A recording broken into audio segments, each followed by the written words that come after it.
Hey, salut guys! On est dans notre 4e session d'enseignement au Camp de famille 2.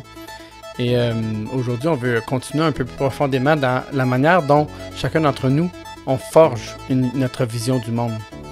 Même si on peut explorer en détail la vision chrétienne du monde comme on l'a fait cette semaine de lundi à mercredi, la réalité de nos vies n'est pas aussi simple et bien encadrée qu'un schéma en 3 étapes ou en 3 mouvements comme on a vu. De notre naissance à la conversion à Jésus, on va forger, puis adapter, puis révolutionner notre vision du monde. Donc, on vient tous au monde sans connaître la vision chrétienne du monde, sans avoir dans quel genre de monde on vient d'arriver, ni quel genre de personne on est. À la naissance, on n'a pas cette information-là. On doit donc tous apprendre qui on est et dans quel monde on existe, puis qu'est-ce qu'on doit faire ici et où est-ce qu'on s'en va. Et on l'apprend souvent à la dure, comme on dit au Québec.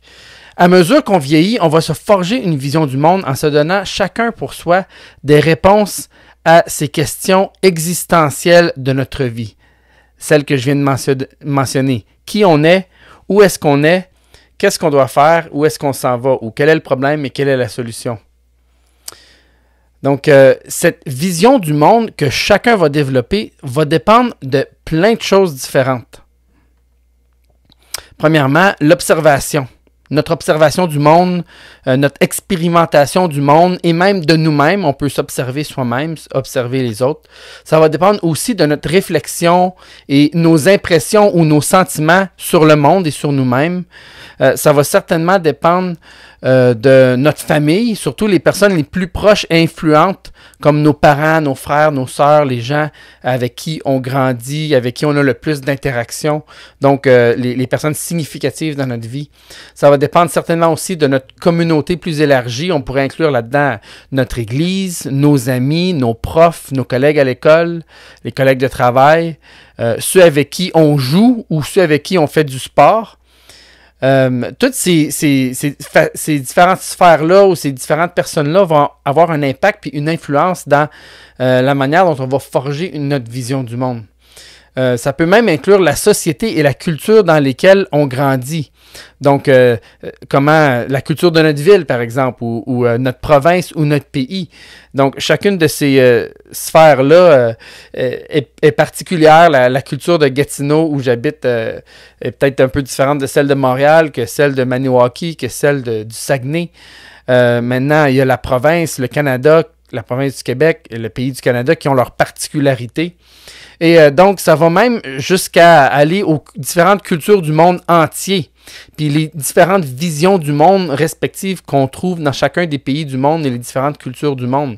Parce qu'aujourd'hui, avec la mondialisation, la révolution numérique, avec l'Internet, les moyens de communication numérique, les moyens de transport modernes, dès qu'on est très jeune, on a accès aux différentes cultures du monde entier, puis aux différentes visions du monde respectives qu'on trouve dans ces cultures-là. Donc, de notre naissance jusqu'au moment où on aurait développé des convictions au sujet de notre vision du monde, il va y avoir tout un processus par lequel on va passer pour que cette vision du monde-là se forge avec toutes sortes d'influences qui vont avoir un impact sur la formation de cette vision du monde-là qu'on a. On va recevoir de l'information de toutes ces sources autour de nous-là. Mais qui dit information ou données ne veut pas nécessairement dire connaissance. Mais à mesure qu'on comprend cette information-là, puis qu'on en fait du sens, qu'on lui donne un sens, et peut-être que le sens s'impose à nous d'une certaine manière, cette information-là va devenir comme va devenir une connaissance finalement. Puisque des données ou de l'information, c'est pas tout à fait une connaissance, à moins qu'on lui ait donné un certain sens. Et donc, des fois, ça prend de la réflexion pour donner un sens. Des fois, ça prend quelqu'un qui nous explique. Des fois, ça prend simplement qu'on y réfléchisse puis qu'on acquiert une certaine compréhension de cette information-là, comment elle fonctionne ensemble. Cette connaissance-là, avec le temps, va se développer en nous en des convictions profondes à propos de qui on est, à propos de nous-mêmes et à propos du monde qui nous entoure. Ces convictions-là, à leur tour, vont devenir le fondement de notre vision du monde. Puis cette vision du monde-là, comme on l'a vu précédemment cette semaine, va devenir notre manière d'interpréter tout ce qui nous entoure, de comprendre et de donner un sens à notre existence. Ça va fonctionner aussi comme un guide pour notre vie. Fait que ça va être un peu comme un filtre pour nous. À chaque fois qu'on va maintenant recevoir la nouvelle information, la nouvelle connaissance, ça se peut que ça change un peu nos convictions. Ça se peut que nos convictions vont simplement pas changer, mais on va comme interpréter ces choses-là à la lumière de nos convictions maintenant. Donc, cette vision du monde qu'on finit par adopter va demeurer toujours dans un sens incomplète et défectueuse face au monde réel. Puis ça, il y a deux raisons pourquoi c'est le cas. Premièrement, si on vient au monde dans le monde réel, c'est-à-dire le monde de Dieu, on est des êtres finis et limités, nous dit Dieu. C'est Dieu qui nous révèle ça dans sa parole. On n'est pas des êtres infinis, comme on l'a vu dans la vision chrétienne du monde. On est donc incapable de tout connaître, ce qui peut être connu par nous-mêmes.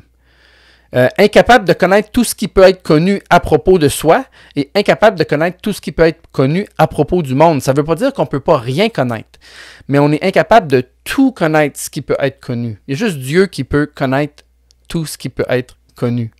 Notre vision du monde va donc s'appuyer sur un ensemble de convictions de base, des engagements de foi, comme on l'a dit. Puis en général, ces convictions-là, ces engagements de foi-là, en général, vont pas beaucoup changer au courant de notre vie. À moins que quelque chose se passe de majeur. Mais à mesure qu'on vit, sans que ça change d'une manière radicale, à mesure qu'on grandit, qu'on vieillit, qu'on découvre puis qu'on expérimente de nouvelles choses dans le monde, on va parfois ajouter, retirer ou ajuster certaines de nos convictions. Ou on va confirmer nos convictions puis ajuster notre comportement et nos idées pour se conformer à nos convictions. C'est un ou l'autre.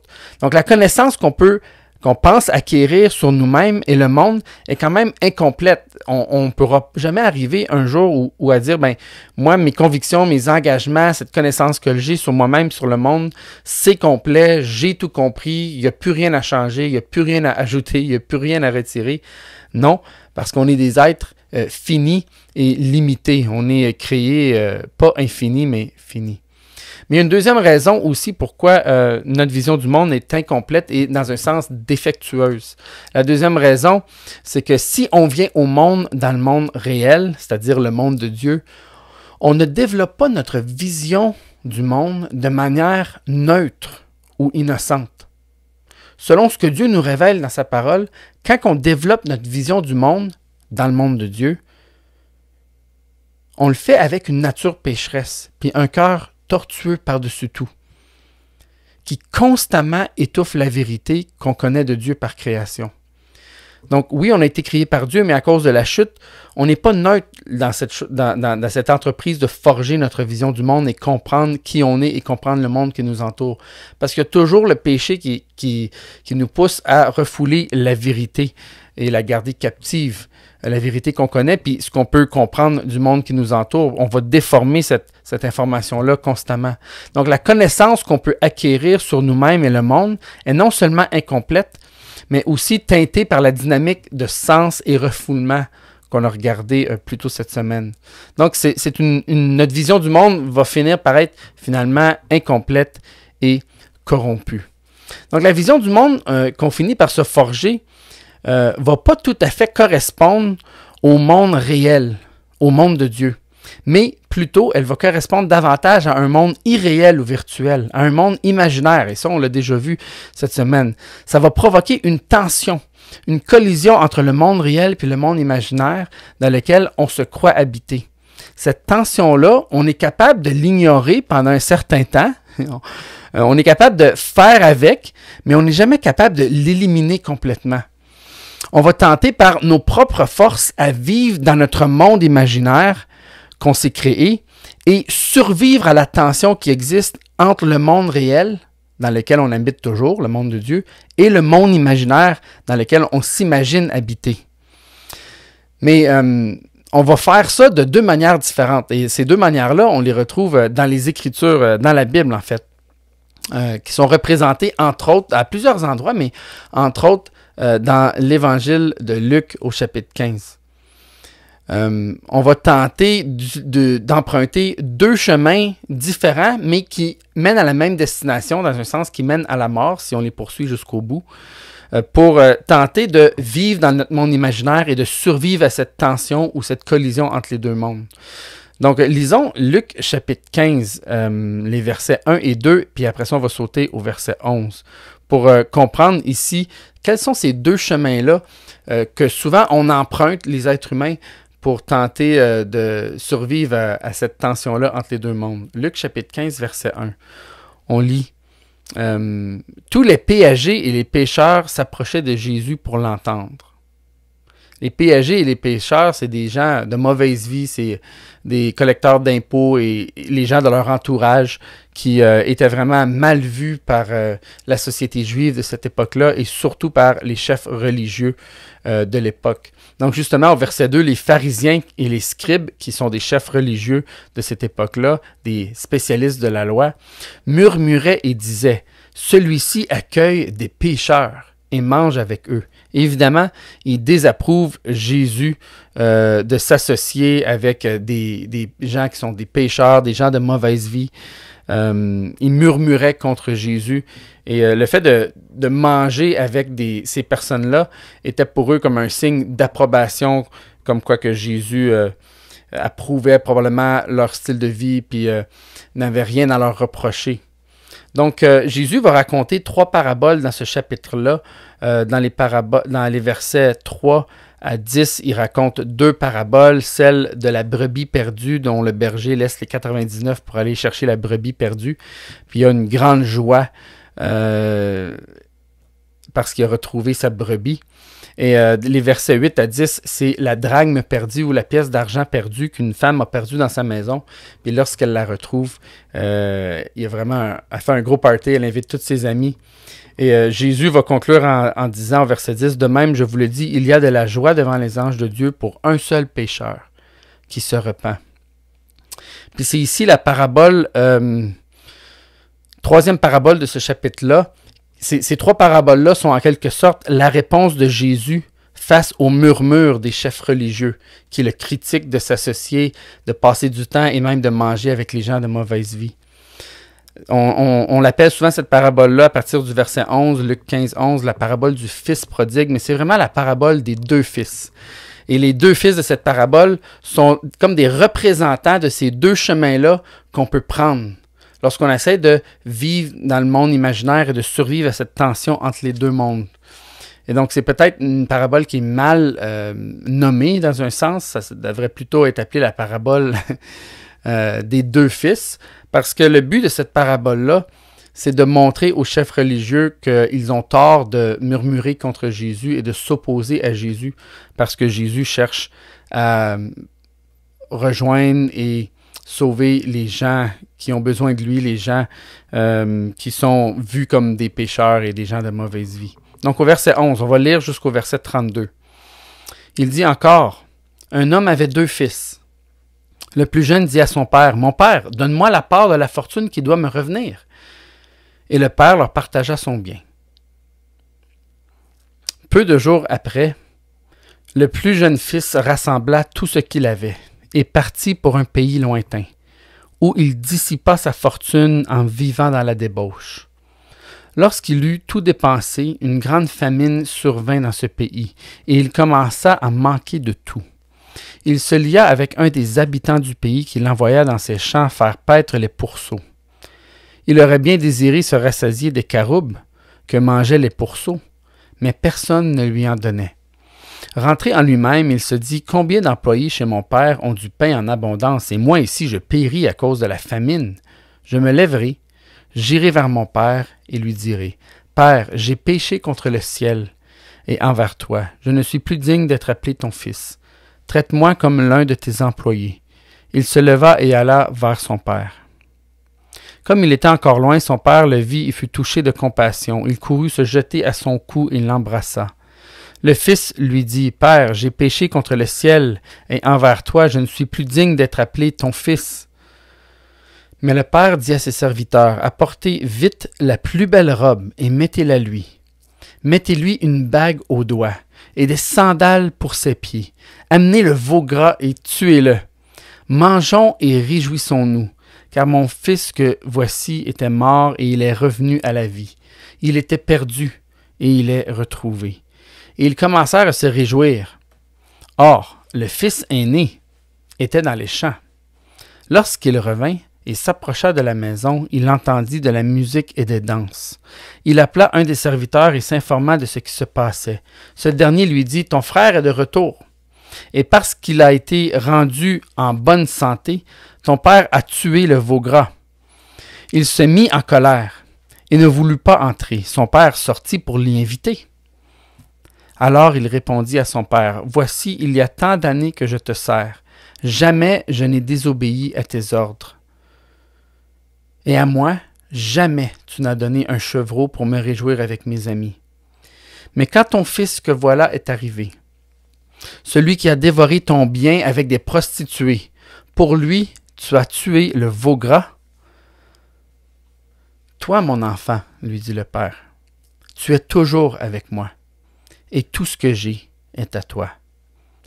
Mais il fallait bien se réjouir et s'égayer, car ton frère que voilà était mort, et il est revenu à la vie. Il était perdu, et il a été retrouvé. »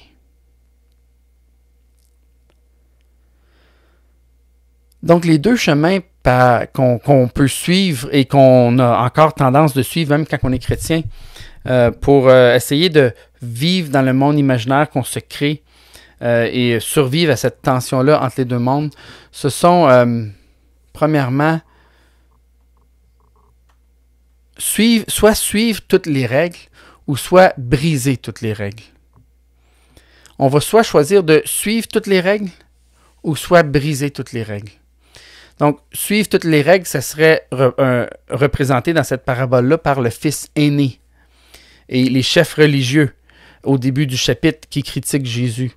Mais briser toutes les règles, ça pourrait être représenté par le fils prodigue ou le fils Benjamin, le plus jeune des deux fils, et qui sont aussi représentés peut-être par les gens de mauvaise vie, les péagés puis les pécheurs de cette histoire-là. Suivre toutes les règles, on va parler de ce premier chemin-là, le fils aîné dans un sens. C'est un mot qu'on pourrait utiliser pour résumer ce que ça veut dire, c'est la religion. Et ça, on en voit beaucoup dans les églises, on en voit beaucoup dans nos églises, on en voit beaucoup dans beaucoup d'églises et dans beaucoup de systèmes religieux en quelque sorte. La religion, dans la religion peut se retrouver les trois péchés qu'on a vus qui étaient à l'origine de la chute de l'humanité dans le péché. La convoitise de la chair, la convoitise des yeux, puis l'orgueil de la vie, la présence de la religion ou l'existence de la religion. Le fait que la religion existe implique pas que ces péchés-là sont absents de la religion. En fait, le système religieux peut facilement les inclure et on voit ça dans l'histoire de Luc 15 avec le fils aîné. Le père n'est pas désiré par le fils aîné. Une relation avec le père n'est pas désirée. Mais ce qui est désiré, c'est quelque chose que le père doit, un dû que le père devrait donner au fils. Le père me doit quelque chose, dit le fils aîné, pour tout ce que je fais de bien. Donc, on voit comme la convoitise de la chair ici, la convoitise, le désir de posséder, animé par la nature pécheresse. La chair, c'est notre nature pécheresse, laissée à nous-mêmes. On voit la convoitise des yeux aussi.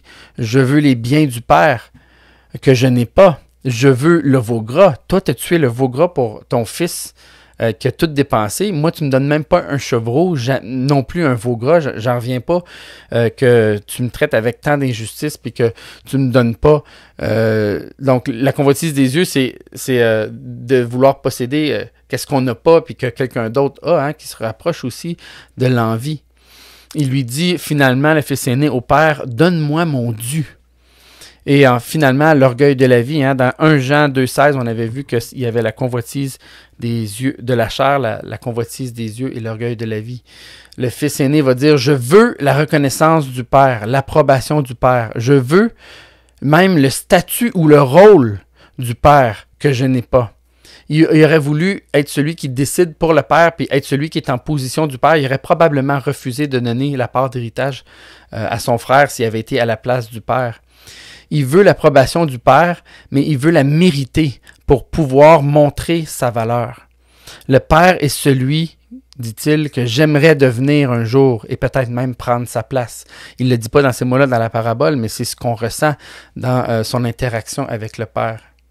Quand on est dans ce chemin-là, le chemin de la religion, le chemin de vouloir suivre toutes les règles pour obtenir la faveur de Dieu, on va devenir strict. On va retenir des choses. C'est-à-dire qu'on va vouloir que les gens se contrôlent, on va vouloir mettre des contrôles en place, on ne voudra pas laisser les gens libres de faire ce qu'ils veulent. On va même démoniser des choses, c'est-à-dire vraiment considérer certaines choses comme étant mal et rien d'autre que mal.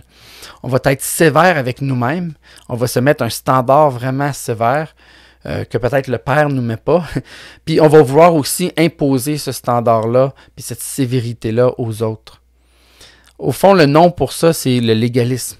Puis c'est vraiment mal, c'est vraiment un péché. Puis malheureusement, on en voit beaucoup dans nos églises. Et le fait d'être chrétien dans une église évangélique au Québec ou n'importe où dans le monde ne nous empêche pas de tomber dans le légalisme. Tout devient mal en quelque sorte. Ça s'apparente au pessimisme. Même quelque chose qui pourrait être bien, on le voit juste négativement, puis on voit rien de bien dans quoi que ce soit. C'est peut-être aussi dû à un trop grand focus où on met trop d'accent sur la chute puis ses conséquences. C'est comme si la chute vient teinter notre vision de tout ce que Dieu a créé, comme s'il n'y avait plus rien de bon dans la création de Dieu, comme si le péché avait comme enlevé toute la bonté de la création, comme s'il n'en restait plus.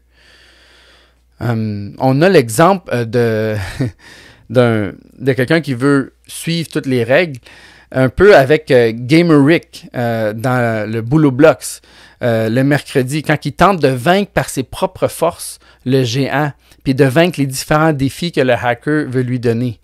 Mais à la fin, il perd quand même une vie, parce que le hacker, qui représente Satan, c'est le père du mensonge, et le prince de ce monde. Puis il joue jamais fair, ce hacker-là, où Satan est jamais fair avec nous. C'est celui qui ment depuis le commencement, nous dit Jésus. Donc voici le premier chemin qui va finir par la mort, si on le poursuit jusqu'au bout, et par la déception. Il finira jamais par nous satisfaire, parce que c'est pas le moyen par lequel on peut vraiment obtenir la faveur de Dieu. Maintenant, il y a un autre chemin qu'on peut emprunter, et celui-là, c'est pas de suivre toutes les règles, mais c'est de briser toutes les règles. Je suis un peu en retard dans mes slides. Donc, suivre toutes les règles, c'est la même chose que la religion. C'est comme le fils aîné, puis c'est du légalisme, qui n'est pas une bonne chose. Maintenant, l'autre approche ou l'autre chemin qu'on peut prendre pour essayer de survivre cette tension-là entre les deux mondes, c'est de briser toutes les règles. Ce qu'on peut appeler l'irreligion. Donc, c'est complètement le contraire de la religion. Et les mêmes 3 péchés de 1 Jean 2,16 peuvent aussi se présenter dans cette voie-là ou sur ce chemin-là. Par exemple, la convoitise de la chair. Le père n'est pas désiré, ni une relation avec le père. Donc, comme le fils aîné, le fils plus jeune désire pas le père, il désire pas d'avoir une relation avec le père. En fait, en lui demandant sa part d'héritage, c'est comme s'il souhaitait que le père meure. Il dit, j'aimerais ça que tu sois déjà mort pour que je puisse avoir mon héritage puis faire ce que je veux avec. Cette histoire-là, il y a plein d'éléments culturels pour les Juifs du temps de Jésus qui sont absolument scandaleux. On pourrait prendre plus de temps pour creuser tous les différents détails culturels de l'époque, puis voir à quel point cette histoire-là est vraiment comme quelque chose de scandaleux pour ceux qui les écoutaient. Mais Jésus ici essaie de justement mettre des hyperboles puis des exagérations pour essayer de mettre l'emphase sur le comportement du Fils et comment prodigue le Fils est, c'est-à-dire qu'il dépense tout, c'est un dépensier, sans compter, il donne, il prend ses choses, puis il les dépense, puis il les gaspille. Mais non seulement Jésus veut mettre l'emphase sur comment le Fils est prodigue, le Fils Benjamin est prodigue, c'est-à-dire dépensier puis gaspilleur, dans un sens, dépenser sans compter et sans mesure. Mais on va voir à la fin que c'est vraiment sur le Père que Jésus veut mettre l'accent pour montrer comment finalement le Père est prodigue, comment le Père est généreux, comment le Père dépense sans compter. En tout cas, on n'aura pas le temps de tout creuser cette parabole-là, mais juste pour dire que finalement, le Fils Benjamin, le fils plus jeune, désire pas plus le Père que le fils aîné. Il veut partir puis faire sa vie comme lui, il le veut. Il est vraiment insoumis à son Père. Il veut faire ses propres règles, comme si le Père n'existe pas. Ou dans un sens, il veut briser toutes les règles du Père puis créer les siennes. Il pourrait dire, je veux poursuivre tous les plaisirs puis les passions sans égard à mon Père, sans égard à ce qu'il veut pour moi, sans égard à ce qui lui plaît. Convoitise de la chair lorsque il veut poursuivre tout ce qu'il désire poursuivre selon sa nature pécheresse. Convoitise des yeux, il dit, je veux les biens du Père, mon héritage, je souhaiterais qu'il soit mort puis que je puisse avoir mon héritage. Il dit en quelque sorte, je veux m'adonner, à tout ce que je n'ai pas pu faire quand j'étais auprès du Père. Donc il voit tout qu'est-ce qu'il n'y a pas, puis il désire l'avoir, d'aller le chercher, tout ce qu'il n'a pas pu avoir et que les autres peut-être ont, et toutes les autres choses que les autres jouissent, il aimerait ça lui aussi en jouir. L'orgueil de la vie, il dit, je veux être quelqu'un indépendamment du Père. Je veux fonder comme mon identité et ma personne sans égard à ma famille, sans égard à mon Père. C'est comme s'il était mort, puis moi je veux faire mon affaire. Donc le Père pour le fils Benjamin, le fils prodigue, est un obstacle à ce qu'il pourrait devenir, ce qu'il pourrait être si il peut simplement s'en aller puis faire sa vie. Si on choisit le chemin de l'irreligion, briser toutes les règles, au lieu du chemin de la religion, suivre toutes les règles, on va devenir nonchalant. On va pousser peut-être puis laisser aller des choses plus loin qu'on devrait. On va pas vraiment mettre de cadre, on va être assez indifférent par rapport aux conséquences du péché ou de nos actions. On va se donner un break, comme on dit au Québec, puis on va vouloir donner un break à tout le monde. C'est pas grave, là, c'est comme, regarde, là, on est dans ce monde-là, puis faisons ce qu'on veut, on n'aura pas trop de conséquences, pensons pas aux conséquences du moins. Les règles, on en est peut-être indifférent, on n'est peut-être pas opposé totalement aux règles, mais on s'en fout parce qu'on s'en fout des conséquences. Puis il y a un nom pour ça, c'est l'antinomisme. Ça aussi, c'est un péché, ça aussi, c'est mal. Selon le dictionnaire Larousse, c'est un mot qu'on n'entend pas souvent, l'antinomisme, mais c'est la doctrine qui enseigne qu'au nom de la suprématie de la grâce, on devrait être indifférent à l'égard de la loi. Parce qu'il y a tellement de grâce, on peut tellement avoir de chance qu'on n'a pas besoin de se soucier des lois, puis des règles, puis d'essayer de les poursuivre. Parce qu'on a la grâce, finalement. Fait que la loi, là, c'est une affaire de l'Ancien Temps, une affaire de l'Ancien Testament. On n'a plus besoin d'essayer de suivre la loi. Puis, donc, c'est une doctrine qui enseigne que dans la dispensation de l'Évangile, à partir du moment où l'Évangile est venu, la loi morale n'a plus vraiment d'utilité. On ne devrait pas chercher à suivre une éthique quelconque qui ressemble à celle de l'Ancien Testament ou qui suit aucune loi, en quelque sorte. C'est pas vraiment utile, puis on peut en être assez indifférent. Si on choisit cette voie-là, on va être tenté de vivre peut-être trop dans le déjà, en négligeant le pas encore. Hein, alors que celui qui veut suivre toutes les règles, il vit trop dans le pas encore, en négligeant le déjà. C'est comme si celui qui veut suivre toutes les règles, juste pour revenir un peu en arrière, c'est comme s'il vit comme si Jésus n'était pas vraiment mort, puis il n'avait pas vraiment eu la victoire pour tous les péchés, parce qu'il y a toutes ces choses-là qu'il faut faire, il y a toutes ces règles-là qu'il faut suivre, comme si Jésus ne nous avait pas déjà libérés de l'esclavage du péché. Donc, il vit en négligeant le déjà, puis en mettant trop d'emphase sur le pas encore. Il y a comme encore du péché dans notre vie, on n'est pas encore sorti du bois, on n'est pas encore complètement libéré, fait qu'il faut travailler, puis il faut faire comme il faut, tu sais. Tandis que celui qui veut briser toutes les règles, lui, il met trop d'emphase sur dans le déjà, puis peut-être il néglige le pas encore. Il pourrait dire quelque chose comme « Jésus est mort et ressuscité, on peut faire ce qu'on veut, le péché, c'est pas grave. » Presque comme si on vivait plus avec le péché, donc il néglige un peu le pas encore, c'est-à-dire qu'on n'est pas encore rendu au ciel, on vit encore dans la présence du péché, c'est seulement au ciel qu'on n'aura plus de péché. Donc, on a l'exemple de celui qui veut briser toutes les règles avec Gamerick, la même personne, mais qui, le lendemain, après avoir essayé de battre par ses propres forces le géant, a complètement abandonné la bataille, puis qui ne sait même plus rien. Tout ce qu'il fait, c'est se complaire dans l'esclavage, assis sur son sofa, puis c'est pas grave, il profite de la vie enchaîné sur son sofa en train d'essayer de se bâtir un royaume puis un monde dans Boulot Blocks. À la fin, même s'il semble en apparence être satisfait de sa situation dans Boulot Blocks, Gamerick est complètement affamé puis assoiffé de la vraie liberté. Donc notre seul espoir, c'est ni suivre toutes les règles et ni briser toutes les règles, mais c'est la troisième voie qui est l'Évangile, le troisième chemin par lequel on peut être retrouvé, même si on est perdu, parce que le Père et le Fils font tout pour nous retrouver. C'est le chemin que le Fils prodigue finit par prendre dans la parabole de Jésus dans Luc 15, le chemin de la repentance et de la foi en l'Évangile. Donc, il va arriver un moment où la tension entre les deux mondes, le monde imaginaire dans lequel on pense habiter, puis le monde vraiment réel dans lequel on habite, le monde de Dieu, où cette tension-là va devenir insupportable. Autant qu'on tentera de survivre à cette tension-là, soit en suivant toutes les règles ou en brisant toutes les règles, à un moment donné, un jour ou l'autre, ça va devenir insupportable. Puis il y a quelque chose qui va nous démontrer notre incapacité à vivre dans notre monde imaginaire. Puis par la grâce de Dieu, il y a quelque chose qui va finir par provoquer un changement complet de notre vision du monde. Là, c'est plus des petites choses qu'on va ajuster dans notre vision du monde, enlever, ajouter ou ajuster ou changer, mais c'est notre vision du monde de A à Z qui va changer, incluant toutes nos convictions de base, puis tout ce qu'on croyait être vrai. Ça peut être, c'est quoi cette chose-là qui peut faire un impact si grand? Ultimement, on va dire que c'est la grâce de Dieu qui intervient dans notre vie.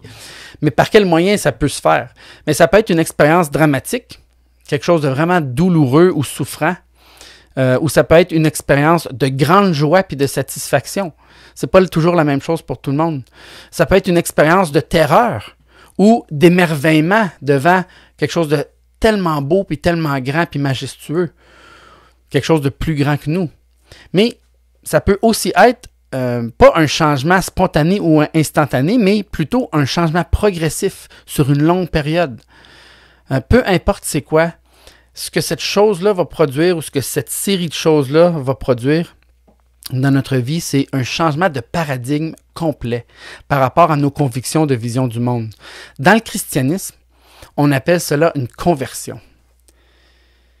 Puis la conversion, c'est l'objectif du plan de rédemption de Dieu. La rédemption au sens strict. Dieu veut qu'on puisse être convertis à Jésus-Christ.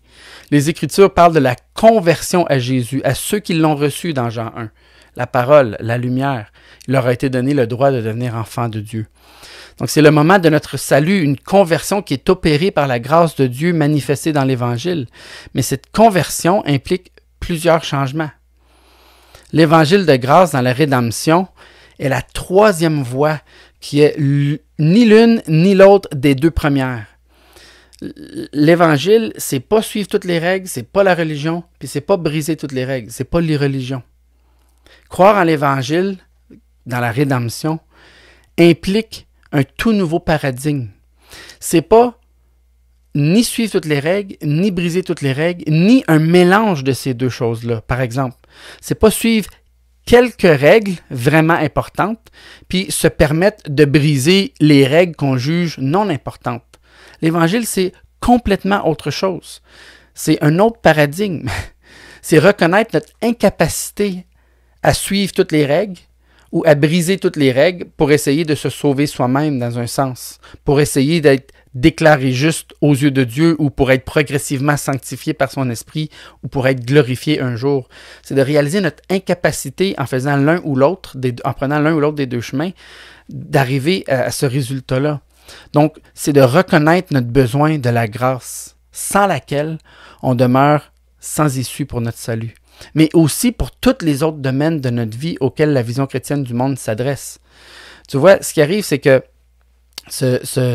ces chemins-là de suivre toutes les règles, la religion, et de briser toutes les règles, c'est vrai pour notre salut, mais c'est aussi vrai pour... On peut avoir cette approche-là pour plusieurs autres domaines de notre vie. Donc, cette conversion-là implique, entre autres, plusieurs changements. Un changement complet de notre nature. On devient donc enfant de Dieu, une nouvelle créature, nous dit un Corinthien. On se fait donner une nouvelle nature à cause de la régénération. Mais ça opère aussi un changement complet de toute notre vision du monde. À partir de ce moment-là, pour nous, tout va changer. Mais pas tout à la même vitesse, par exemple. Il y a des choses qui vont changer instantanément dans nos convictions, nos affections, puis notre comportement. Puis il y a des choses qui vont changer progressivement dans nos convictions, nos affections et notre comportement. Je vous donne un exemple des choses qui ont changé pour moi de manière instantanée. J'avais tendance, quand j'étais ado, avant de vraiment donner ma vie à Jésus, puis de le suivre comme disciple, je vivais comme deux vies, une à l'église, une à l'école, au secondaire. Puis au secondaire, j'avais vraiment tendance à tout le temps sacrer, tu sais. Puis c'est pas que je dis plus jamais aucun sac, ça m'arrive encore aujourd'hui, mais c'était comme une habitude, c'était comme ça faisait partie de mon langage, comme la plupart des Québécois. J'avais un langage très religieux en fait compte. Puis je me souviens qu'à partir du moment où j'ai donné ma vie à Jésus, puis je me suis vraiment converti à Christ, mon langage a complètement changé. J'ai comme perdu tout le goût, puis cette habitude-là, c'est juste disparu de mon vocabulaire. Oui, avec le temps, il y a certains de ces mots-là qui reviennent dans mon langage à certains moments quand je suis rempli de colère, tout ça, mais justement, la colère dans ma vie, c'est un péché avec lequel je lutte, pour lequel il n'y a pas vraiment eu de changement instantané. Mais c'est plutôt quelque chose de progressif dans mon comportement qui prend du temps à changer, puis sur lequel je dois vraiment travailler puis demander la grâce de Dieu régulièrement pour gérer ou dealer la colère qui peut m'animer. Puis des fois, ben justement, quand je le gère mal, ben les anciens mots peuvent revenir facilement. Donc je les ai pas complètement oubliés, ces mots-là, mais ils peuvent revenir. Mais cette conversion-là implique donc une nouvelle approche à toute notre vie et tout ce qui fait partie de notre vie. C'est pas juste quelque chose qui touche seulement notre salut, mais c'est quelque chose qui normalement devrait changer nos affections, notre comportement, nos convictions, qui devrait changer finalement tout notre être, notre cœur, notre volonté, tout ce que nous sommes, notre être intérieur immatériel dans un sens, et même notre être corporel, parce que notre corps est lié à notre corporel est lié à l'immatériel, puis au spirituel, à notre esprit. Donc, après notre conversion à Jésus, beaucoup de choses sont différentes. Mais on n'est pas automatiquement sorti du bois. C'est pas tout d'un coup magie, tout change et tout devient facile. Étant donné qu'on expérimente, comme on l'a vu, la rédemption déjà inaugurée, mais pas encore complétée, on est tenté, même quand on est sauvé et chrétien, de chercher par nos propres forces à vivre et survivre dans notre monde imaginaire qu'on se crée. Et jusqu'à la deuxième venue de Jésus, on sera tenté de retomber dans une approche soit religieuse ou irreligieuse, à tous les domaines de vie dans lesquels on doit faire des choix. Donc, on va être tenté soit de briser toutes les règles ou de suivre toutes les règles. Suivre toutes les règles, ce serait l'approche religieuse, et briser toutes les règles, ce serait l'approche irreligieuse. Même une fois chrétien, ça va être notre tentation, soit d'aller vers l'un ou d'aller vers l'autre. On va être tenté de faire, par exemple, des réductions simplistes face à nos choix éthiques.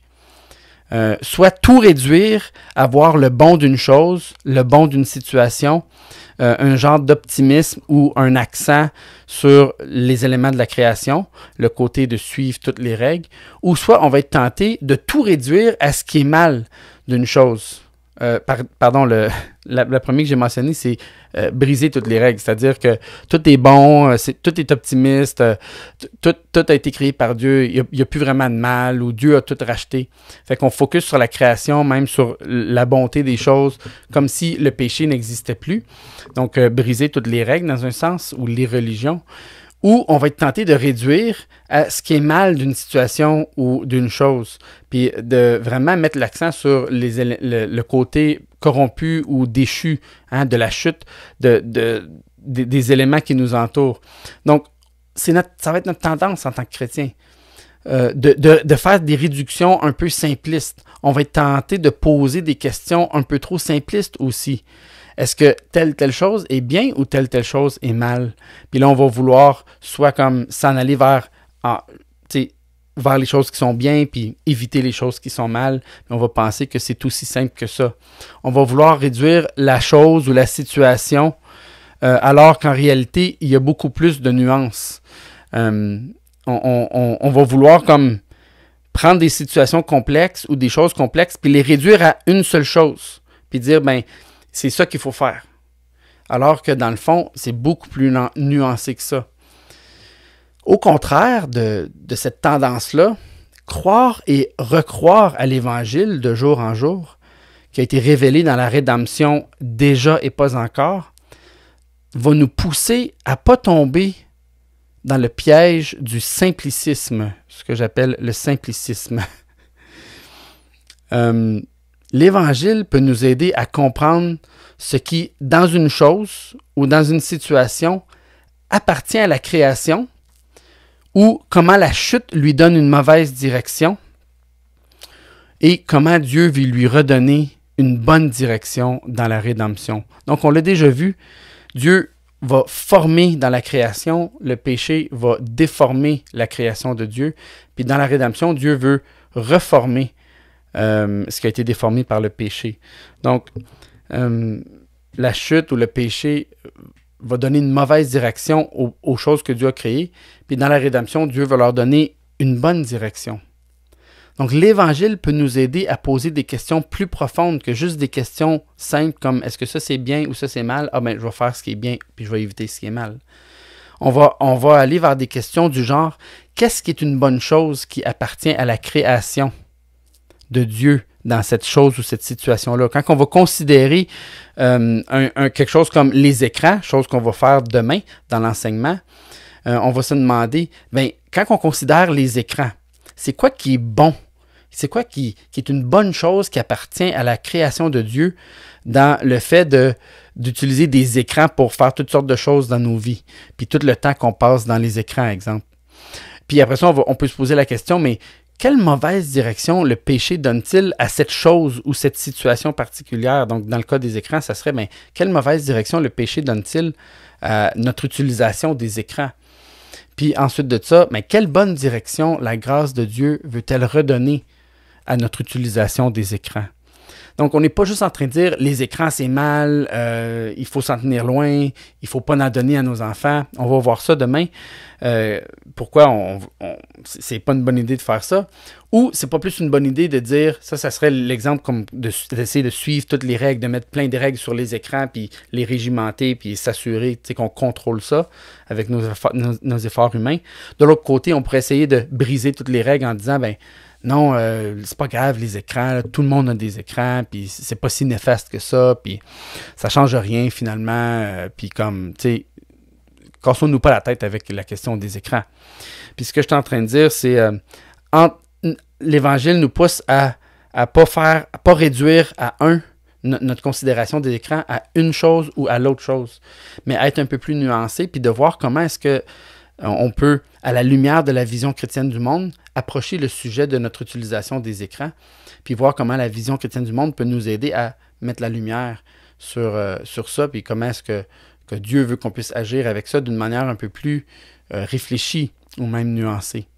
Et donc, on va prendre quelques sujets demain dans lesquels on va poser ces questions-là spécifiques à des sujets très concrets, des choses qui ont rapport à toute la question du monde virtuel versus le réel.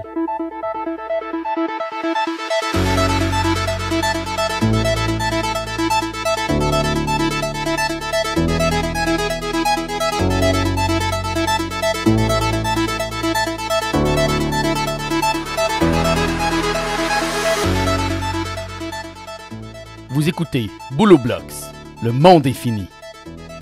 Un podcast avec Alex Farley, présenté par le Camp des Boulots, au camp de Famille 2 2021.